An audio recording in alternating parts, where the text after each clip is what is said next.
My name is Levi Thompson, 67 years old, retired construction manager from Seattle.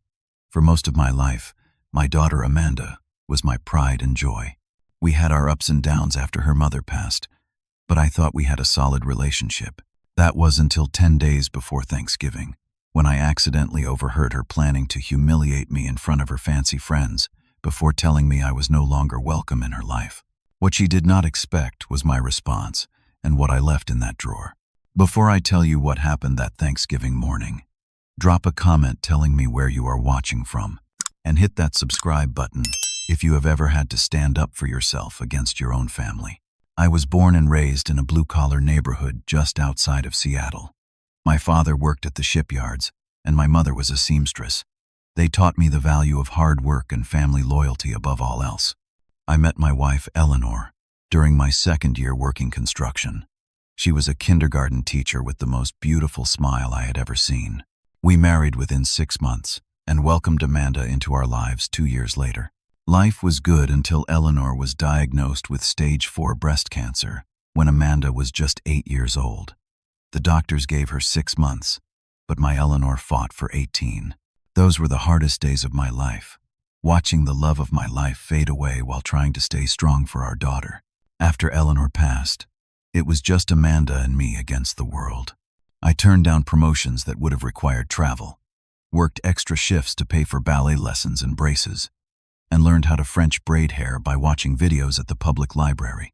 I wanted to make sure Amanda never felt the absence of her mother more than necessary. Every morning before school, I would pack her lunch with a little note inside. Every evening, I would sit at the kitchen table helping her with homework, even when the math got too complicated for me to understand. I hired tutors instead of buying myself new work boots. I drove a 15-year-old truck so she could have piano lessons. None of this felt like sacrifice because Amanda was my world. As a teenager, Amanda was bright, kind, and ambitious. She graduated top of her class and got accepted to Northwestern University. I remember the day that acceptance letter came. We both cried happy tears at the kitchen table, and I told her how proud her mother would have been. I cashed out my retirement savings to help pay for what her scholarships did not cover. I would sleep on the floor if it meant giving my daughter a better future than I had. During her college years, Amanda would call me every Sunday night without fail. She would tell me about her classes, her friends, and later about her internships at prestigious marketing firms. I listened to every word, bursting with pride at the incredible woman she was becoming. After graduation, Amanda moved back to Seattle and landed a job at a high-end marketing agency. She would visit me every weekend, bringing groceries and telling me about her week. We would watch old movies together, just like we did when she was little. Those were golden days, and I treasured every moment. 6 years ago, Amanda met Thomas Harrington at a charity gala. He came from old money, graduated from Yale, and worked as an investment banker. Within a year, they were engaged. The wedding was at the Harrington family estate, an affair so fancy I felt out of place despite wearing the expensive suit Amanda had picked out for me. That was when things began to change, though I was too blind to see it clearly. Amanda moved into Thomas's Brookfield mansion, and our weekly visits became monthly, then quarterly. When I did visit, Thomas would make subtle comments about my grammar or table manners. Amanda began to correct me too, always with a tight smile and a quick glance at her husband. I noticed how she would tense up when I told stories about my construction days. She started introducing me as just Levi to her new friends, rather than my father. Once, at one of their dinner parties, I overheard her telling someone I was a business consultant, rather than admitting I had worked with my hands all my life. Still, I made excuses for her. She was adjusting to a new social circle, building her career, establishing her own identity. That is what parents want, right? For their children to succeed, even if it means growing apart. For her 38th birthday 3 months ago, I saved up to buy her a locket with a picture of her mother inside. When I gave it to her at the fancy restaurant Thomas had chosen, she opened it, smiled politely, and tucked it away in her purse. She never wore it. Later that night, I heard her telling Thomas it was sweet but a bit tacky. Despite these changes, I was thrilled when Amanda called in early November to invite me for Thanksgiving at their home. It had been almost 2 months since I had seen her, and I missed her terribly. She mentioned they were having some important guests, including Thomas's business partners and their neighbors, the state senator and his wife. I promised to be on my best behavior, which made her laugh in a way that did not quite reach her eyes. I spent the next few days thinking about what to wear, practicing proper table etiquette, and looking up current events so I could make appropriate conversation. I wanted Amanda to be proud of me. I wanted to show Thomas that I might be a simple man, but I could adapt. Most of all, I wanted to feel close to my daughter again, to bridge whatever gap had formed between us. Looking back, I see how desperate I was for her approval, how blind to the reality of our relationship. But sometimes, life has a way of removing the blinders when you least expect it. And for me, that moment came exactly 10 days before Thanksgiving. On the morning of November 17th, I drove to Amanda's neighborhood with my late wife's recipe book tucked under my arm. Eleanor had handwritten all her holiday recipes, including her famous cranberry apple stuffing that Amanda had always loved. I thought this might be my way of contributing something meaningful to the Thanksgiving dinner, a way to honor Eleanor's memory while helping Amanda impress her guests. I had texted Amanda earlier that I might stop by, but she hadn't responded. This wasn't unusual these days. Still, I decided to take a chance. If she wasn't home, I would just leave the book in her mailbox with a note.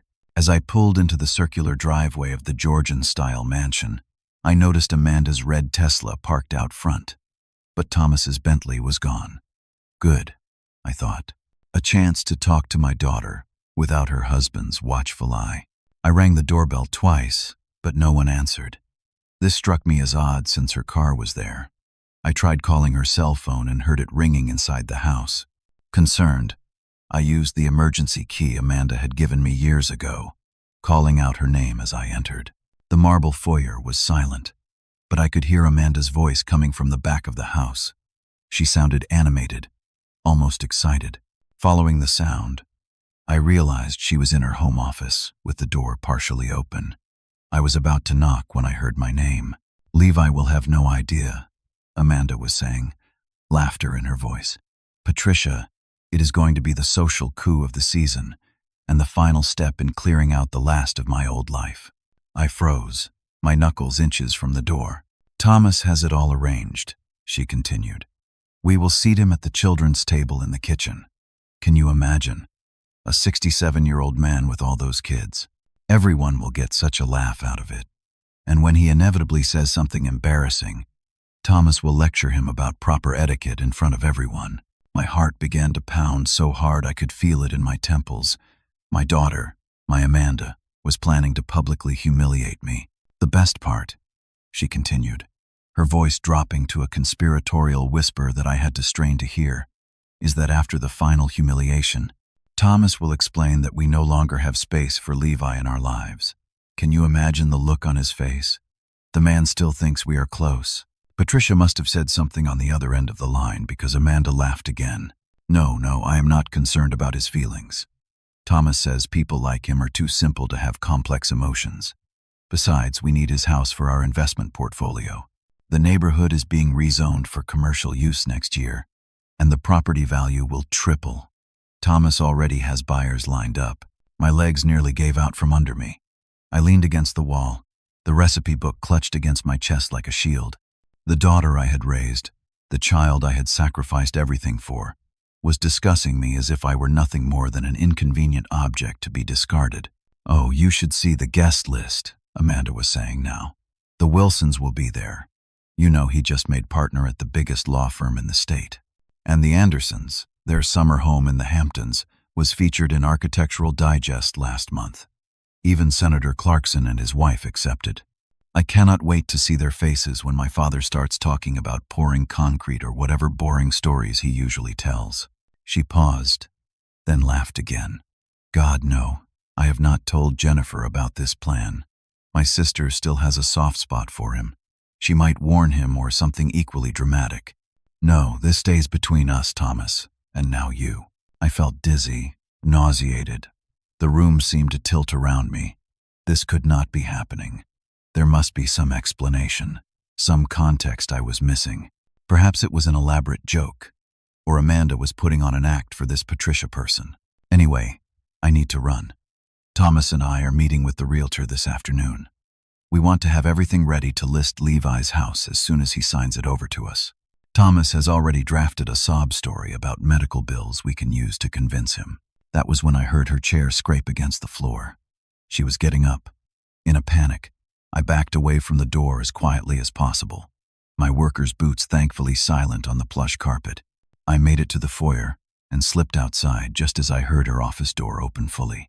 I sat in my truck for several minutes, unable to process what I had just heard. My hands shook so badly I dropped the keys twice before managing to start the engine. As I backed out of the driveway, I caught a glimpse of Amanda coming to the front door, phone still in hand, a puzzled expression on her face as she noticed my truck. The drive home was a blur. I nearly ran a red light and had to swerve to avoid hitting a bicycle. My mind kept replaying Amanda's words, each one a knife twisting deeper into my heart. People like him are too simple to have complex emotions. The final step in clearing out the last of my old life. We need his house for our investment portfolio. It did not seem possible that this was the same girl who had once crawled into my lap when she had nightmares, who had cried on my shoulder when she did not make the cheerleading squad, who had hugged me so tightly at her college graduation that I could barely breathe. As I pulled into my driveway, I realized I was still clutching Eleanor's recipe book. The cranberry apple stuffing that Amanda had always claimed to love would never grace her Thanksgiving table. It had all been a lie, just like our relationship had apparently become. Inside my modest home, the one Amanda and Thomas coveted for its investment potential, I finally allowed the tears to come. I had not cried since Eleanor died, not even when I broke my leg on a job site and had to drag myself 50 feet to call for help. But now, the dam broke, and I sobbed until my throat was raw and my eyes were swollen. My little girl was gone, replaced by someone I did not recognize. Someone who could plot my humiliation with laughter in her voice. Someone who saw me not as her father, but as an embarrassing relic to be discarded once my usefulness had ended. I had never felt so alone in my entire life. That evening, I sat in my recliner staring at the family photo albums spread across my coffee table. Pictures of Amanda through the years. Her first steps, her kindergarten graduation with the 2 big caps sliding over her eyes, her first bicycle ride with me running alongside.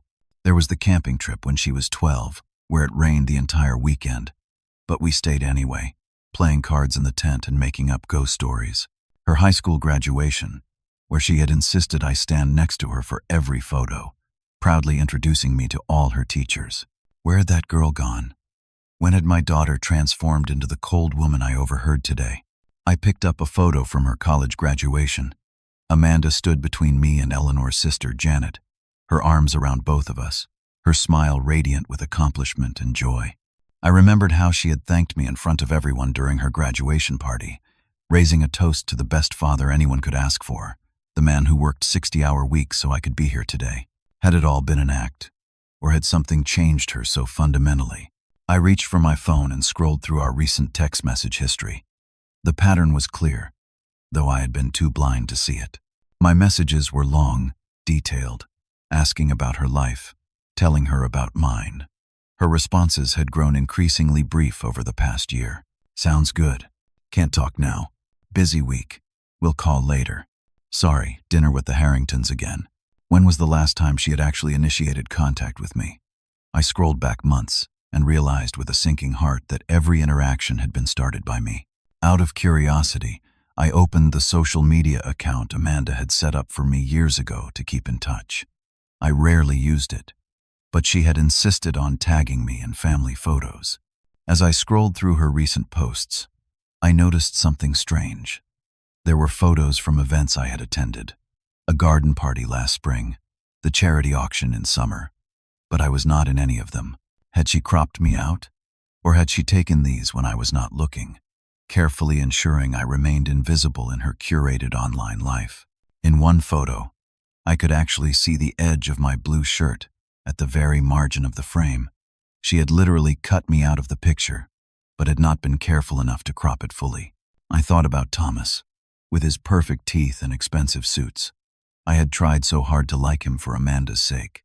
I remembered how, during their engagement party, he had pulled me aside and said, "Amanda turned out remarkably well, considering the circumstances. You must be very proud." At the time, I had taken it as a compliment, but now I heard the condescension clearly. There were other comments too, small digs I had dismissed.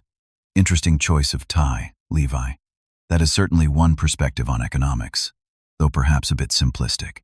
Amanda never told me you eat your salad with your dinner fork. How charmingly rustic." Sleep eluded me that night.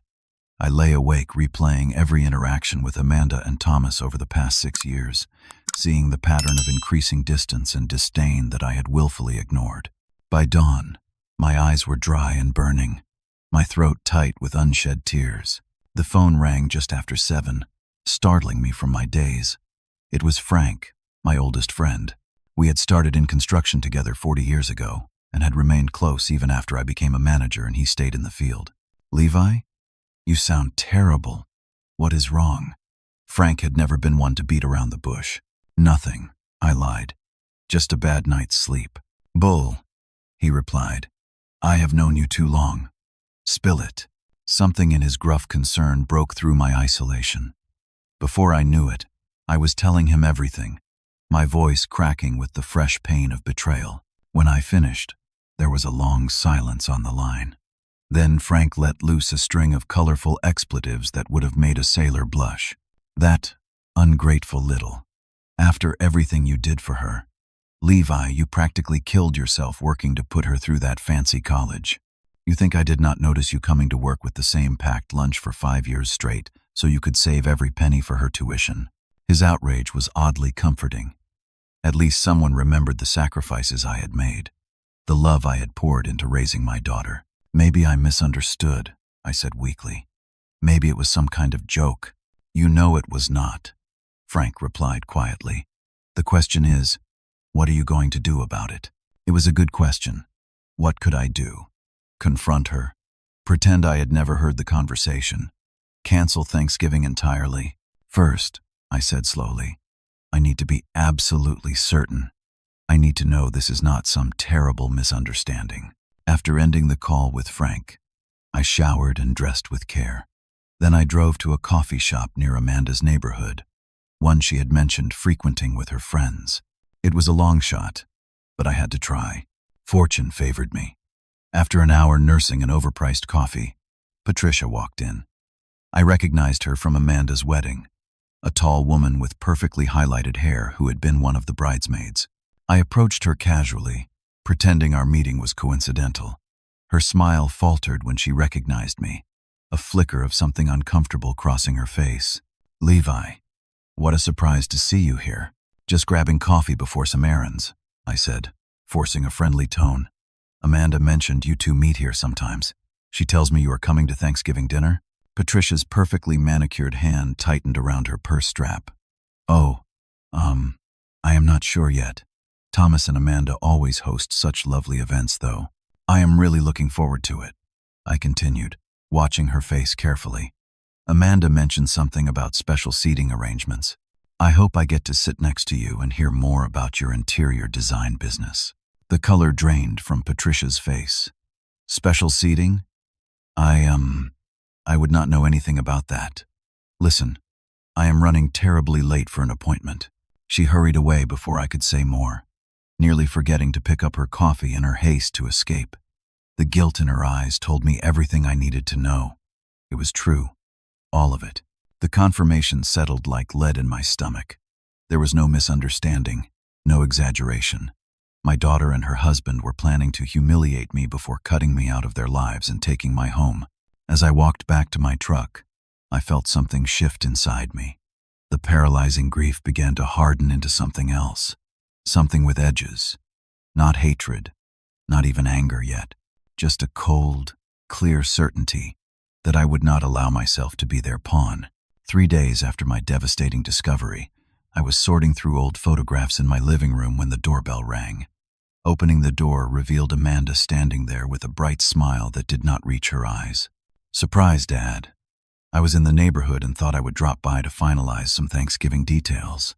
She was dressed immaculately in designer clothes, her hair freshly styled, looking every inch the wealthy socialite she had become. I forced myself to smile back, fighting the urge to confront her immediately. What a nice surprise, I managed, stepping aside to let her in. Can I get you some coffee? No time for that, she said breezily, glancing around my living room with barely concealed disapproval. Is that a new water stain on the ceiling?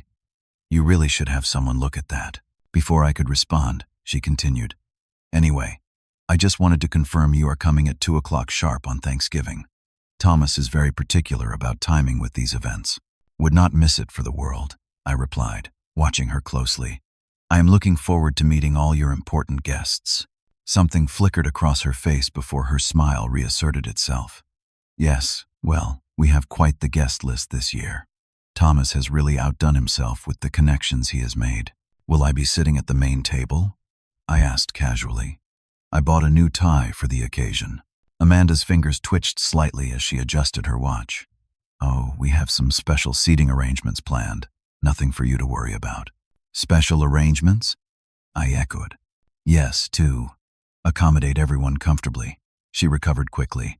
It is going to be such a special Thanksgiving for you, Dad. I want everything to be perfect. As she spoke, her phone chimed with a text message. She glanced at it, and I caught a glimpse of Thomas's name and the words "the plan is still on." She quickly tucked the phone away, but not before I had seen it. Is Thomas looking forward to having me there?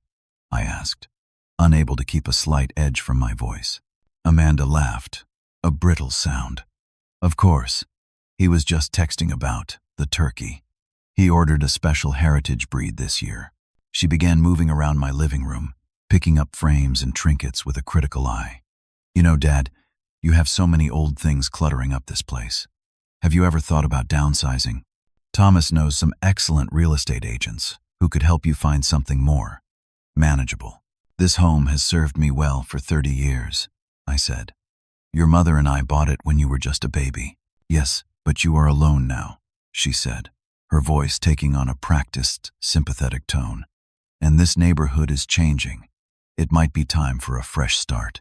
While I was getting her a glass of water she had finally requested, I noticed her slip something into her purse. When she left 30 minutes later, I discovered 3 family heirlooms missing. A silver pocket watch that had belonged to my father, a small jade figurine Eleanor had loved, and a crystal paperweight Amanda had given me for Father's Day when she was 16. I called her immediately. Amanda, did you take some items from my house? Oh, she sounded momentarily flustered. Yes, I meant to tell you. They looked like they needed a good polish before Thanksgiving. I thought they would make nice table decorations. Do not worry. I will take good care of them. After we hung up, I sat in stunned silence. She had stolen from me, lied to my face, and was actively planning my humiliation. How had we come to this? That evening, I called Amanda's younger sister, Jennifer. Unlike Amanda, Jennifer had stayed close to her roots, becoming a nurse and marrying a firefighter. We spoke regularly, though she lived in Portland with her family. Jen, I need to ask you something important, I said after our usual pleasantries. Do you know anything about Amanda's plans for Thanksgiving? The lengthy pause told me everything. Dad, she finally said, her voice small. What exactly have you heard? I want to hear it from you, I insisted. Jennifer sighed heavily. I only know bits and pieces. Amanda called me last month, talking about how they needed your house for some investment opportunity. Something about commercial rezoning next year. She mentioned Thomas had a plan to convince you to sign it over. And the Thanksgiving dinner? I pressed. She did not tell me details, Jennifer said carefully. But she mentioned it would be the last one with you. She said Thomas had found a retirement community they wanted to move you to. When I objected, she said I was too sentimental and that you would be better off with professional care. Professional care? I echoed incredulously. I am 67, not 97. I still do my own home repairs and volunteer building houses with Habitat for Humanity. I know, Dad, Jennifer said softly. I told her that. She just said you were becoming an embarrassment to them in their social circle. I am so sorry. I should have warned you. Why did not you? I could not keep the hurt from my voice. I did not want to believe it, she admitted. Amanda has changed so much since marrying Thomas. I kept hoping she would come to her senses. And honestly, I was afraid you would be devastated. You have always been so proud of her. After saying goodbye to Jennifer, I sat at my computer and did something I had never done before. I searched for Thomas Harrington online, looking beyond the glossy surface he presented to the world. What I found shocked me further. Thomas's investment firm was under investigation for questionable practices. There were rumors of financial trouble, carefully concealed behind a facade of wealth. Several reviews from former clients mentioned aggressive tactics and broken promises. Then I found something that made my blood run cold. A real estate listing, dated just 2 days earlier, for a property that looked suspiciously like mine. The address was not shown, but the description matched perfectly. Charming mid-century home in soon-to-be rezoned area. Perfect investment opportunity. Property will be available after Thanksgiving. They had already listed my house, my home, where I had raised my daughters, where I had held Eleanor as she took her last breath, where every corner held memories of our life together. They were selling it before I had even signed it over. The cold clarity I had felt earlier crystallized into something harder. This was not just about a hurtful Thanksgiving prank. This was calculated exploitation, a systematic plan to strip me of my dignity and my home. For the first time since discovering Amanda's betrayal, I felt a hot surge of anger replace the numbing grief. I had given everything for my daughter, sacrificed without complaint, loved her unconditionally. And this was how she repaid me. Well, two could play at this game. It was time to make some plans of my own. My first instinct was pure rage. I fantasized about showing up at Amanda's Thanksgiving dinner and exposing her scheme in front of all her fancy guests. I imagined the satisfaction of watching her perfectly crafted social image crumble as I revealed her true nature. But that impulse quickly faded. Such a confrontation would bring me down to their level, and more importantly, it would not solve anything. The breach between my daughter and me would only widen, perhaps beyond repair. The Sunday after my discovery, I attended service at the same small church where Amanda had once sung in the children's choir. Pastor Miller had known our family for decades, had officiated at Eleanor's funeral, and had always been a source of wisdom in difficult times. After the service, I asked if I could speak with him privately. In his small office lined with books, I poured out the whole story, holding nothing back. When I finished, Pastor Miller was quiet for a long moment. "Levi, I am so sorry. No parent should have to face such betrayal from their child. What should I do?" I asked. Part of me wants to confront her, to make her feel the pain she has caused me. Another part just wants to pretend I never heard anything, to go to that dinner and hope somehow I am wrong about all of this. "And what does your heart tell you?" he asked gently. I considered the question carefully. My heart tells me that the daughter I raised is still in there somewhere, that this person she has become is not who she truly is. But my heart also tells me that I cannot allow myself to be used and discarded, that even if I forgive her, I need to stand up for myself. Pastor Miller nodded. "Forgiveness does not mean allowing others to harm you. You can love Amanda while still protecting yourself from her actions." His words gave me clarity. I would not seek revenge, but I would not be a willing victim either. I would find a way to stand my ground with dignity and perhaps, if possible, create an opportunity for genuine reconciliation in the future. The next morning, I began putting my plan into action. First, I visited my bank and spoke with a financial advisor about my accounts and home ownership. I learned that my house was fully paid off and solely in my name. There was no legal way Amanda or Thomas could claim it without my explicit consent. I also discovered something I had forgotten. The money for Amanda's college education had not come from my retirement savings as I had always told her. It had come from Eleanor's life insurance policy, which she had specifically designated for the girl's education. I had chosen to let Amanda believe the money came from my sacrifice, because I did not want her to feel that her education was tied to her mother's death. Armed with this knowledge, I made an appointment with a lawyer specializing in elder law. Though I was far from elderly in function, I needed to understand my legal protections. The lawyer, a straightforward woman named Grace Kimball, listened to my situation with professional detachment. Unfortunately, Mr. Thompson, what you are describing is not uncommon.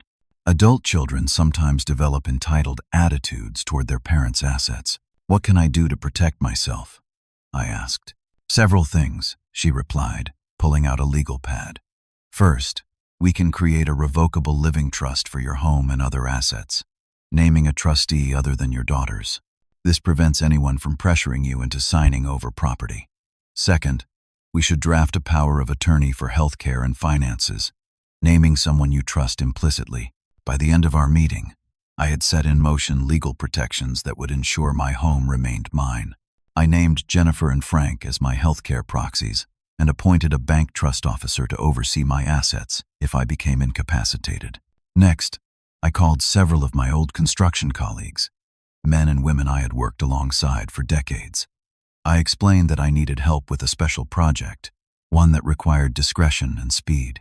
While legal matters were being arranged, I began work on something more personal. I created a memory book documenting my relationship with Amanda over the years. Photos of us together, copies of her childhood drawings, report cards I had proudly displayed on the refrigerator, the budget sheets showing how I had allocated money for her education.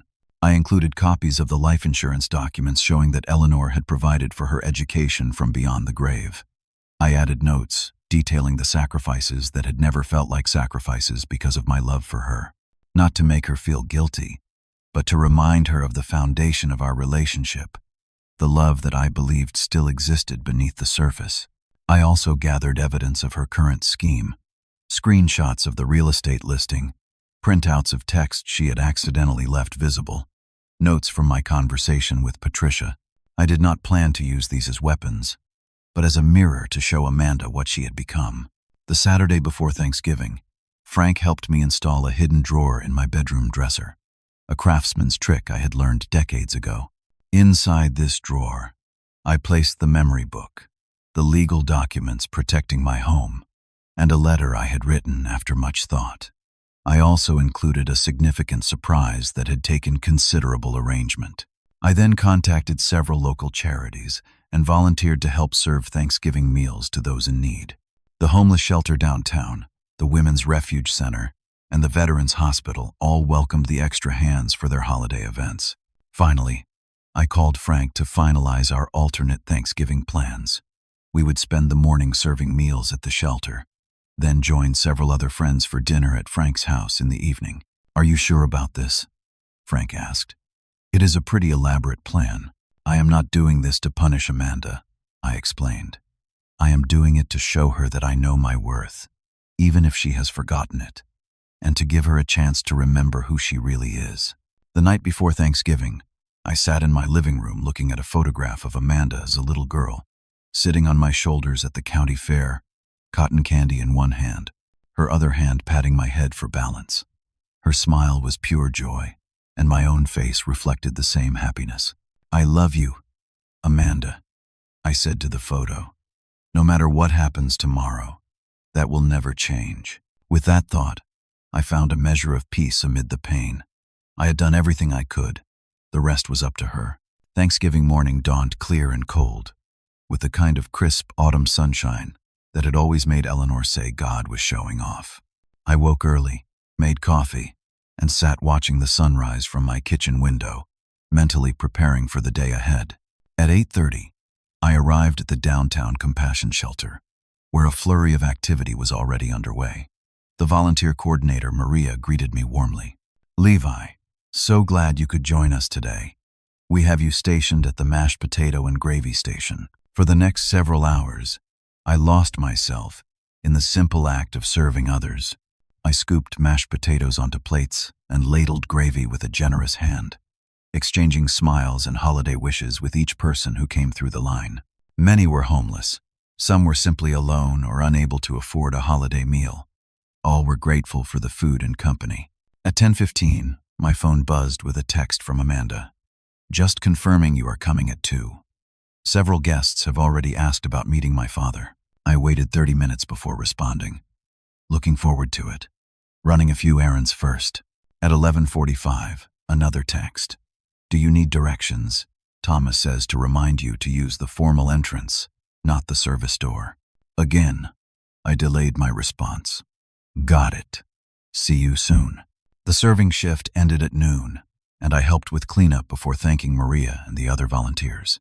Frank met me outside, and we drove to the Veterans Hospital, where we spent another 2 hours visiting with former servicemen and women who had no family to celebrate with.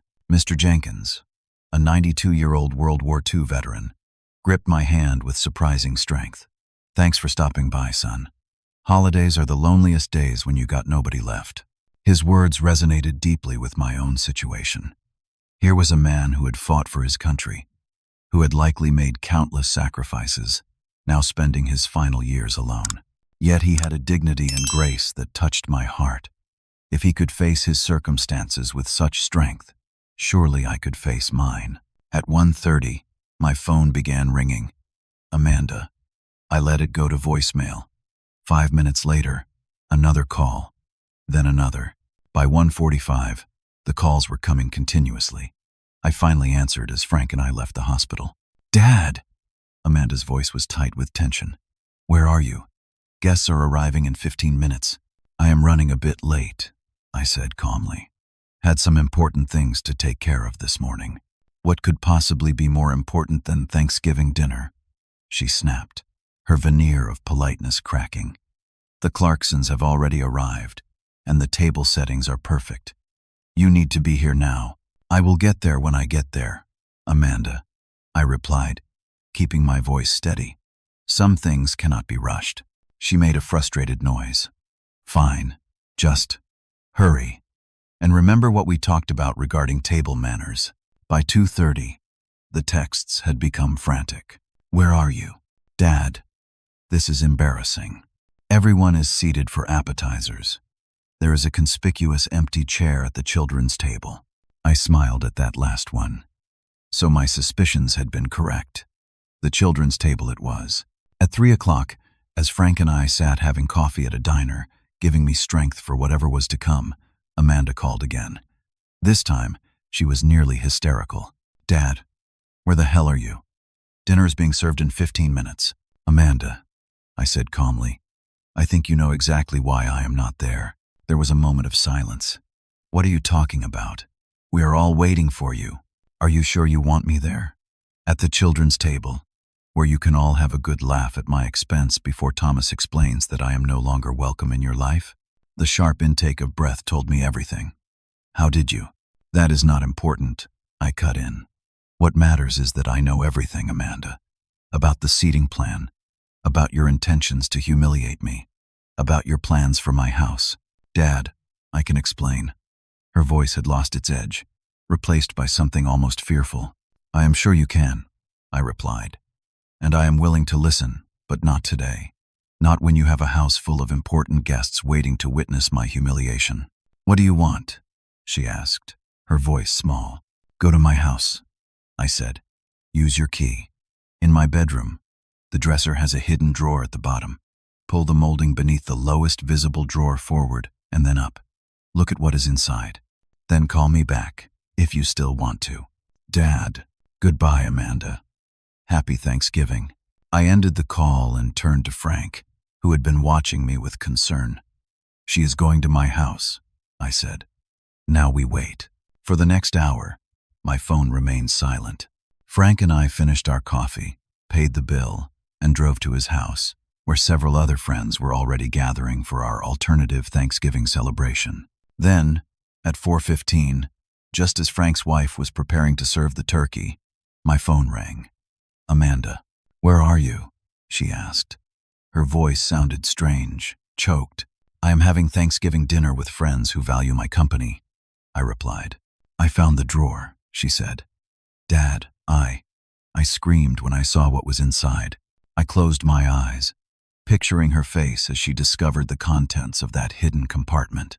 The memory book with its photographic evidence of our shared past. The legal documents protecting my home from her schemes.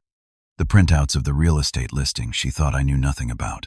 And most significantly, the certified check for $10,000 made out to the Eleanor Thompson Memorial Scholarship Fund at Northwestern University, established that week in her mother's name, with the money I had been saving for a new truck. "Why did not you just confront me?" she asked, her voice breaking. "Why go through all this? Would you have admitted it if I had asked directly?" I countered gently. Her silence was answer enough. "Amanda, I raised you to be better than this," I said quietly. "Your mother would be heartbroken to see what you have become." "The things I said to Patricia," she began. "Were those things true? Did you mean them?" Another long silence. "I do not know who I am anymore, Dad," she finally whispered. "When I am with Thomas and his friends, I become someone else. Someone who thinks those things, says those things. Someone who could hurt you to impress people who do not even really care about me." "And who are you when you are just Amanda?" I asked. "My daughter? Eleanor's little girl?" A sob broke through the phone. "I do not know if she exists anymore. I have been playing this role for so long."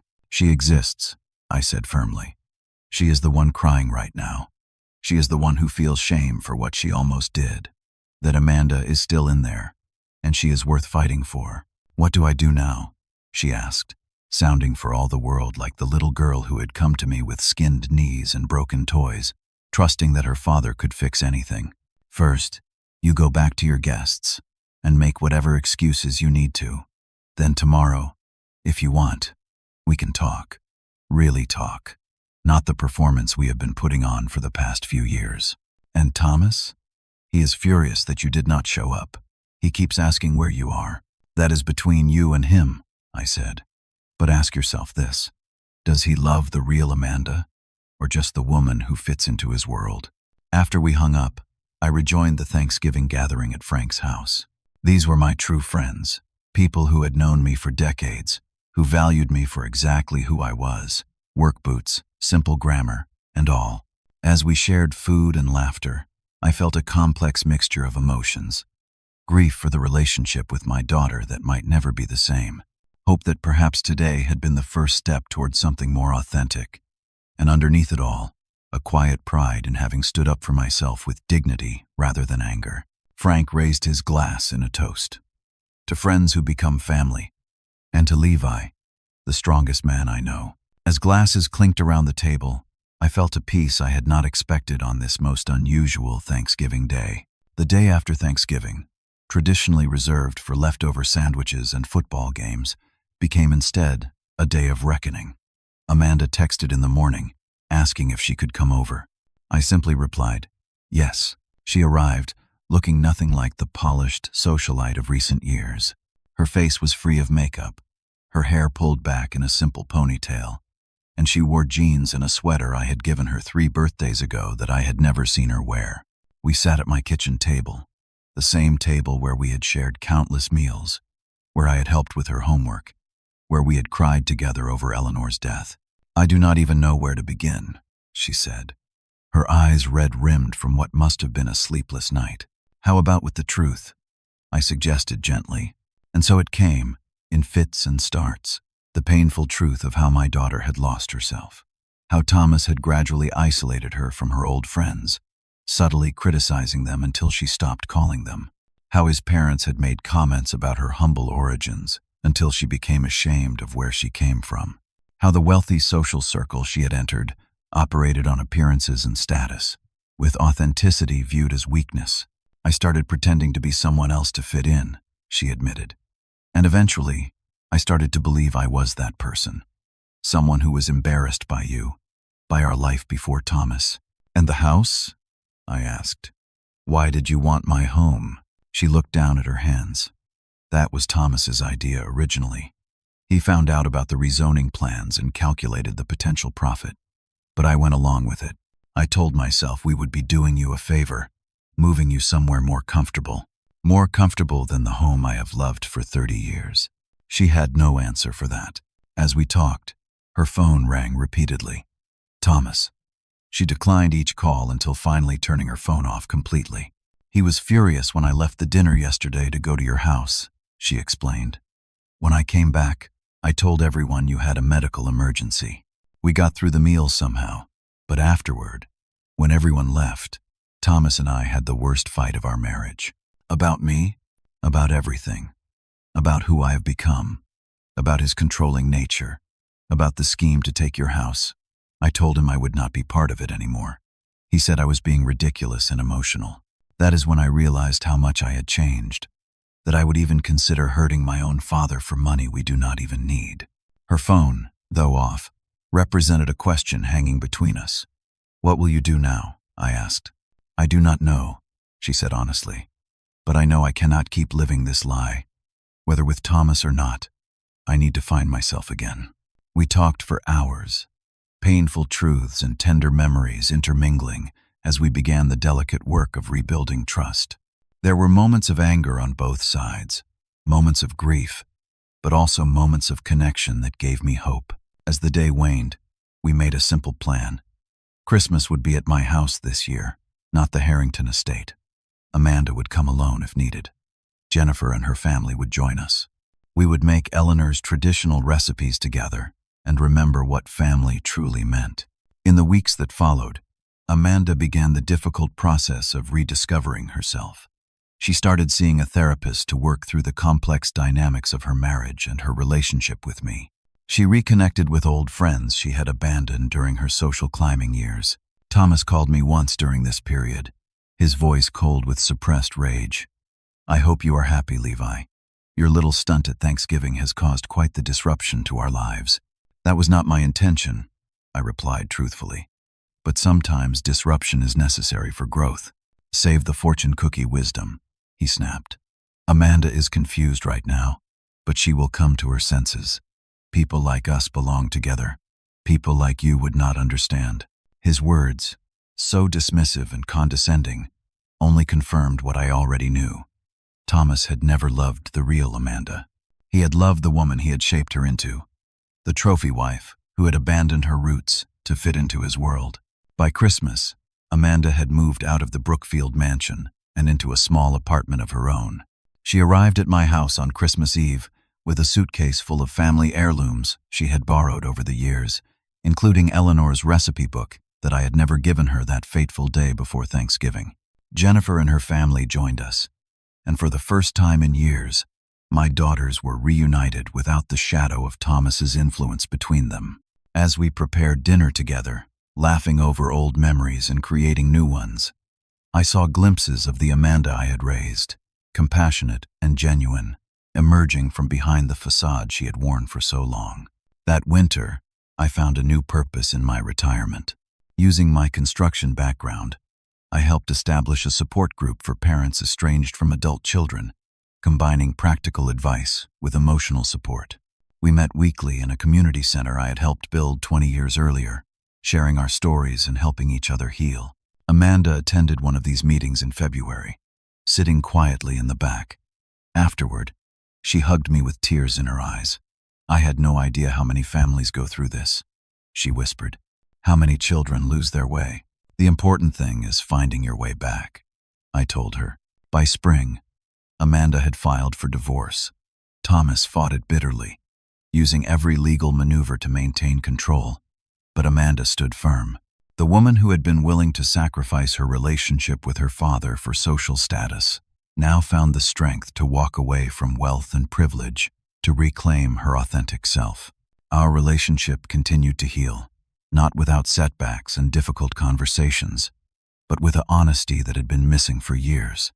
Amanda began volunteering at the same homeless shelter where I had spent that fateful Thanksgiving morning, finding as I had that serving others brought a perspective money could never buy.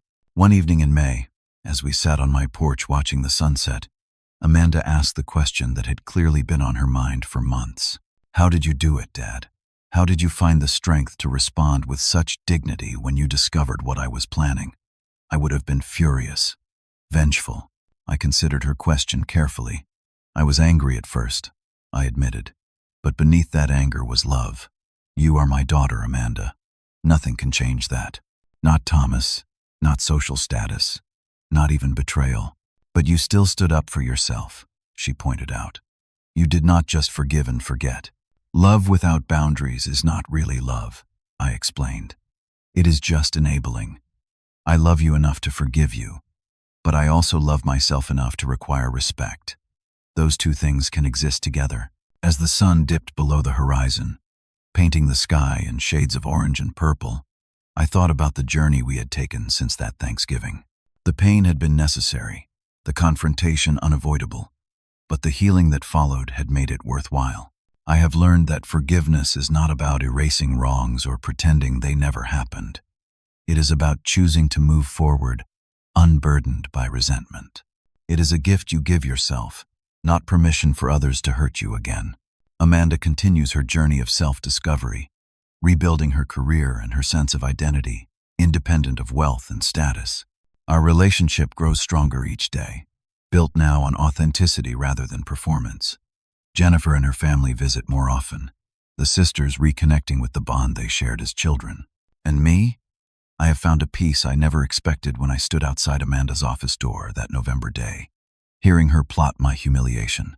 By choosing dignity over vengeance, honesty over pretense, I gave both of us the chance to heal.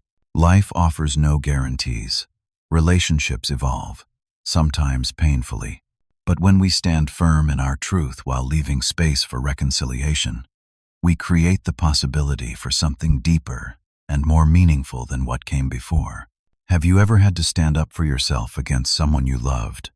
How did you balance protecting yourself with keeping the door open for healing? Share your story in the comments below.